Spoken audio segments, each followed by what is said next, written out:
बिस्मिल्लाहिर्रहमानिर्रहीम। अस्सलामुअलैकुम। क्या हाल चाल है आप सबके। उम्मीद करती हूँ कि आप सब लोग बिल्कुल ठीक ठाक होंगे, खैरियत से होंगे। तो यहाँ पे जी मैं 10 मुहर्रम की न्याज़ बनाने की तैयारी कर रही हूँ और अभी मैं चिकन कोरमा बना लूँगी और ये दालें मैं ओवरनाइट सोक करके रखूँगी। तो ये मैंने दालों के पैकेट मंगा लिए हैं, साथ ये शाही हलीम के पैकेट 2 मंगाए। इसमें गंदम बहुत ज़्यादा होती है, लास्ट ईयर भी मैंने बनाया था तो आप लोगों के साथ शेयर किया था। अच्छा, तो ये 3 पैकेट आ गए। ये हलीम मिक्स के पैकेट होते हैं, सारी चीज़ें होती हैं और गंदम काफ़ी क्वांटिटी में होती है तो वही मुझे चाहिए थी ज़्यादा। और ये कोरमे के मैंने पैकेट ले लिए हैं 2, क्योंकि कोरमा भी ज़्यादा बनेगा। यहाँ पे ये मैंने बड़ी बड़ी बोटियाँ देख लें, इस तरह की बोटियाँ मैंने रखवाई हैं ताकि अच्छे से रेशा बने। देखें इतने बड़े बड़े पीस हैं तो रेशा अच्छा बनेगा। तो तकरीबन ये 3 किलो के करीब चिकन है, बड़े बड़े पीस हैं। थोड़े से यहाँ पे ये थाई के भी हैं तो ये मैंने थोड़े अलग रखे हुए हैं और ये सारा चेस्ट है। तो बस अभी मैं पहले कोरमा बना लूँगी। प्याज भी मैंने यहाँ पे फ्राई करके रख ली है कोरमे के लिए। यहाँ पे मैंने पॉट भी चढ़ा दी है। तो अब फटाफट से कोरमा बनाते हैं और हलीम फिर कल बनेगा। आज 9 है, कल तो सुबह उठ के फिर मैं दालें चढ़ाऊँगी। ओवरनाइट सोक करके मैं ये सारी चीज़ें रख दूँगी। तो यहाँ पे मैंने कोरमा बनाने का काम शुरू कर दिया है और ये चिकन के ना मैंने इसीलिए बड़ी बड़ी बोटियाँ रखवाई हैं ताकि रेशे वाला हलीम बने। और अभी ये मैंने आधी चिकन डाली है, पहले मैंने इसको मिक्स कर लिया और उसके बाद मैं बाकी की जो चिकन है वो भी इसमें ऐड कर दूँगी। और चिकन बहुत ज़्यादा हो गई थी, मतलब अच्छा रेशो रहा हलीम में।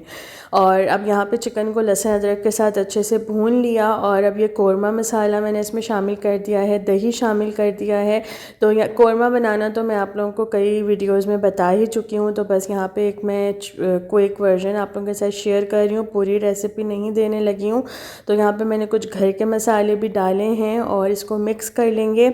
और यहाँ पे जो है कोरमा हमारा बनके अब ऑलमोस्ट रेडी हो गया है। तो ये जो मैंने प्याज ब्राउन करके रखी हुई थी ये मैं इसमें डाल दूँगी चूरा करके, ताकि अच्छा दानेदार कोरमा बने। तो बिल्कुल वैसे ही कोरमा बनाती हूँ मैं जैसे कि नॉर्मल हम खाने के लिए बनाते हैं। बस एक इसमें मैं ये थोड़ा सा फ़र्क रखती हूँ कि इसको मैं पतला रखती हूँ क्योंकि हमने इसे हलीम में डालना है। तो बहुत ज़्यादा गाढ़ा नहीं रखती हूँ, थोड़ा लिक्विडी साइड पे, मतलब पानी ज़्यादा शामिल करती हूँ। उससे ये होता है कि थिक नहीं होता कोरमा, वरना अगर रख दो ना थोड़ी देर बाद कोरमा थिक होने लगता है प्याज की वजह से। तो खैर कोरमा तो रेडी हो गया और यहाँ पे जी अब मैं दालें भिगो दूँगी। तो ये जो मैंने 3 पैकेट लिए थे मिक्स दालों के वो मैंने डाल दिए हैं। और ये जो शान के मसाले में जो पैकेट में होती है ना ये दालें, ये मैं इसमें डाल दूँगी। अच्छा, ये बिल्कुल साफ़ सुथरी होती हैं, इनको साफ़ करने की भी ज़रूरत नहीं होती। और इसमें ना गंदम बहुत होती है। वो जो अलग से 3 पैकेट थे ना किलो किलो के, उसको तो मैंने बीन के फिर सारे मिक्स किए हैं। और कुछ घर की दालें मैंने अलग से आधा आधा कप ले ली थी, वो भी डाल दी हैं। तो तकरीबन ये हमारे पास जो है हलीम बनेगा कोई 8-9 किलो का हलीम बनेगा या उससे ज़्यादा ही हो जाएगा क्योंकि दालें काफ़ी ज़्यादा हैं। और अब ये ओवरनाइट सोक रहेंगी। पहले मैं इसको वॉश करूँगी 3-4 पानी से, अच्छे से वॉश करूँगी। अब ये इतना बड़ा पतीला था और ये इतना वज़नी हो गया था कि मैं इसको उठा के या टिल्ट करके भी नहीं इसको वॉश कर सकती थी। तो मैं ऐसे तसले में पानी ले लेके इसमें डाल रही थी और 3-4 पानी से इसे वॉश करूँगी क्योंकि आप लोग देख लें कितना ही ज़्यादा मिट्टी भी है और जो भी गंदम के छिलके वगैरह होते हैं ना वो सब ऊपर आ जाते हैं। वैसे तो मैंने इसे बीन लिया था कि कोई कंकर कोई पत्थर ना हो इसमें। और उसके बाद अब इसको वॉश कर लिया है और अब मैं एक दफ़ा इसमें और पानी डालूँगी। उसके बाद भी ना मुझे ऐसा लग रहा था कि पानी हल्का सा गंदा है, मतलब अभी भी इसमें मिट्टी है। तो फिर मैंने इसे एक और दफ़ा वॉश किया और उसके बाद फिर मैं इसे सोक करके रख दूँगी। तो यहाँ पे देख लीजिए एक दफ़ा और वॉश करके फिर मैंने इसे सोक करके रख दिया था ओवरनाइट। और अब ये नेक्स्ट मॉर्निंग हो चुकी है, मतलब 10 मुहर्रम का दिन है ये। और दालों को पकते हुए यहाँ पे तकरीबन 1 घंटा हो चुका है। मीडियम हाई फ्लेम पे रख के मैंने इनको अच्छे से उबाल लिया है। मतलब ये फट जाती है ना गंदम, फिर उसका अच्छा टेक्सचर निकल के आता है। तो तेज़ मतलब मीडियम हाई फ्लेम पे रखना होता है शुरू में। उसके बाद अब मैं इसको लो फ्लेम पे रख के पकाऊँगी जब तक कि दालें अच्छे से हमारी गल जाएँ, गंदम अच्छे से गल जाए इतनी देर। और ये जो शान के पैकेट में होता है ना मसाला, वो मैंने इसमें डाल दिया है, क्योंकि कौरमा तो मैं बना चुकी हूँ अलग कौरमा मसाला डाल के। तो ये जो मसाला होता है ये मैं दालों में शामिल कर देती हूँ। इसके अलावा ज़्यादा दालें हैं तो मैंने हल्दी और नमक और डाला था इसमें।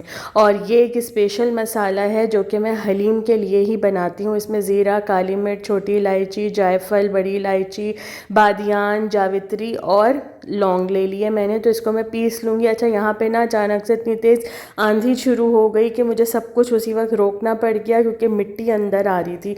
और फिर थोड़ी देर बाद जब आंधी रुकी है ना, लाइट भी चली गई थी। फिर लाइट आई तो अब यहाँ पे दालों को हम ग्राइंड कर लेंगे। दालें उबल चुकी हैं, 4-5 घंटे अच्छे से पकी हैं दालें।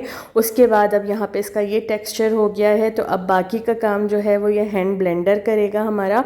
तो इसके बाद तो बड़ी आसानी हो गई है हलीम बनाने में। हैंड ब्लेंडर नहीं था ना तो तब बहुत मेहनत लगती थी, इसको घोटना पड़ता था बहुत देर तक। लेकिन अब हैंड ब्लेंडर ने आधा काम आसान ही कर दिया है। तो मेरे हस्बैंड इसको अच्छे से यहाँ पे घोट रहे हैं, क्योंकि हलीम बनाना एक बंदे के बस की बात नहीं है, हम दोनों मिलके बनाते हैं। और मैंने बोटियाँ अलग करके रख ली हैं। और देख लें कितना ज़बरदस्त मौसम हो गया। जब मैं किचन में आई थी सुबह तो इतनी ज़्यादा गर्मी थी और अचानक मौला ने इतना करम किया कि बारिश शुरू हो गई। पहले आंधी चली और फिर बारिश शुरू हो गई और मौसम इतना ठंडा हो गया। तो बस ये मेरे मौला की शान है कि उनकी न्याज बन रही थी। और जो लोग भी जुलूस में थे, मातमी और जो जुलूस अटेंड करने के लिए गए थे, उनका भी गर्मी से बुरा हाल हो रहा होगा। लेकिन मेरे मौला की शान है ये कि अचानक से इतना ठंडा मौसम हो गया और सबको सुकून आ गया होगा, क्योंकि ज़्यादातर लोगों का फाका होता है, मेरा भी फाका था। हाँ डाल दूं? हाँ हाँ।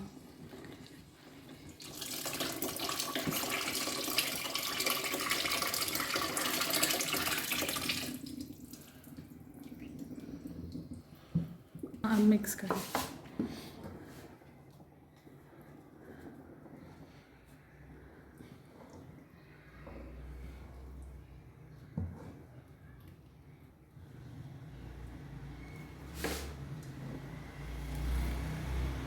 ज़्यादा हो गया? जी, अभी मिक्स हो जाएगा। कौरमा ज़्यादा नहीं, नहीं वो तो मिक्स हो जाएगा। हलीम ज़्यादा हो गया है, वो तो अभी मिक्स हो जाएगा सारा।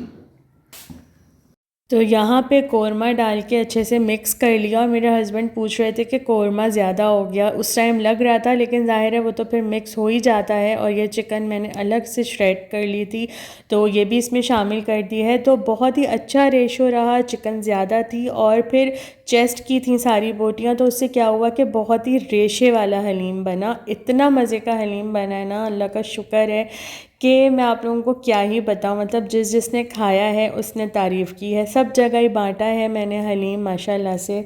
और आप लोग देख लें कि जो सबसे बड़ा वाला मेरा पतीला है वो फुल हो चुका है ऑलमोस्ट। दालें जो हैं वो मैंने मीडियम वाले पतीले में बॉईल की थी और अब ये सबसे बड़े वाले पतीले में इसको हमने शिफ्ट कर दिया था और ये फुल हो चुका है। तो तकरीबन 9 किलो से भी ज़्यादा का ये हलीम बना है माशाल्लाह से। बहुत अच्छी क्वांटिटी में बनाया और रेशे वाला हलीम है, क्योंकि बोटियों में बहुत रेशा था। देख लें आप लोग, इसका लुक चेक करें। माशाल्लाह माशाल्लाह से मेरी न्याज बहुत अच्छी तैयार हुई है। बस मौला कबूल करें, यही नीयत होती है।